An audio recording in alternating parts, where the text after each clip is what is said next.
MLA Chaitar વસાવાની ધરપકડ પછી જે દ્રશ્ય સામે આવ્યા એટલે આખું આદિવાસી સમાજ ત્યાં આસપાસના ગામના જેટલા પણ લોકો છે એ લોકોએ પોલીસ સ્ટેશન ઘેરી લીધું। મુદ્દો શું હતો તો મુદ્દો માત્ર એટલો હતો કે ચૈતર વસાવા એ તાલુકાની બેઠક હતી જ્યાં અધિકારીઓ અને બધા નેતાઓ આવતા હોય છે, ભારતીય જનતા પાર્ટીના નેતા પણ હોય, તાલુકાના સભ્યો પણ હોય। બેઠકમાં કંઈક વાત થઈ એટલે જે આમ આદમી પાર્ટીનું વર્ઝન છે એ પ્રમાણે તો બેઠકમાં એવા સદસ્ય આવ્યા હતા જે ભારતીય જનતા પાર્ટીના કાર્યકર્તાઓ હતા અને એ લોકોનું નામ લિસ્ટમાં પણ નહોતું। એટલે એ લોકોને જોઈ અને ચૈતર વસાવાએ સવાલ કર્યા કે આ લોકો અહીંયા કેમ છે। એના પછી બોલચાલ શરૂ થઈ। તાલુકાના પ્રમુખ જે સંજય વસાવા છે એમની સાથેની એ બોલચાલ અને પછી ચૈતર વસાવા પર ગંભીર આક્ષેપો થયા।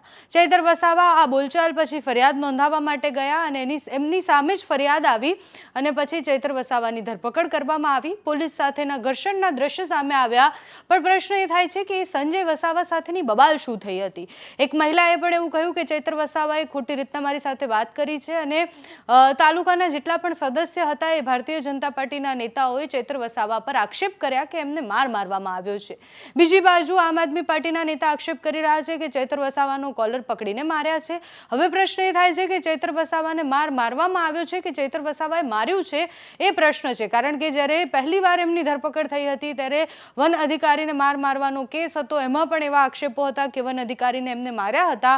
અત્યારે તાલુકાના જે સદસ્ય છે એમની સાથે ખરાબ રીતના વાતચીત અને મારવાના આક્ષેપો ચૈતર વસાવા પર છે। આજે કોર્ટમાં એમને હાજર કરવામાં આવશે।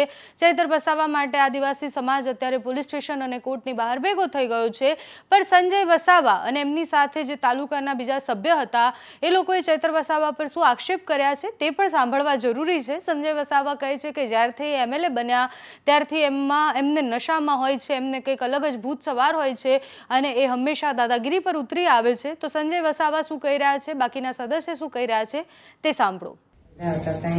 પેલા ચૈતર વસાવા એવું ના બોલે એવા શબ્દ અમારે સામે બોલતા હતા, તો ગાળામાં ગાળી બોલતા હતા, તો ત્યાં પેલા પ્રમુખ સંજયભાઈએ કીધું કે એવું ના બોલાય સાહેબ, તમારા ધારાસભ્ય હોય એવું શબ્દ બોલે તો ના શોભે એવું કીધું। એટલે સંજયભાઈ ઉપર પેલા એ હુમલો કર્યો।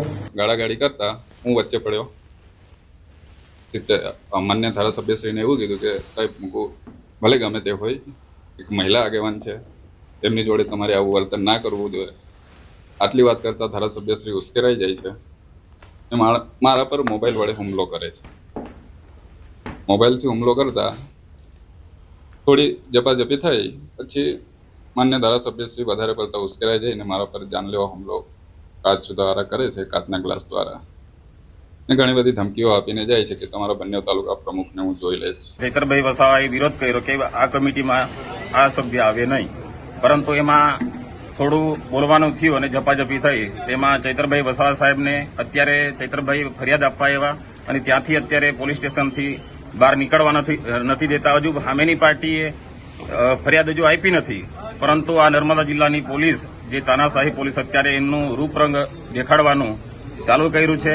એના માટે અમે કાર્યકરો સૌ ભેગા થયેલા છે અને સમાજને પણ આહવાન કરીએ છીએ કે દરેક વ્યક્તિઓ આગેવાનો ડેડિયાપાડા પહોંચે।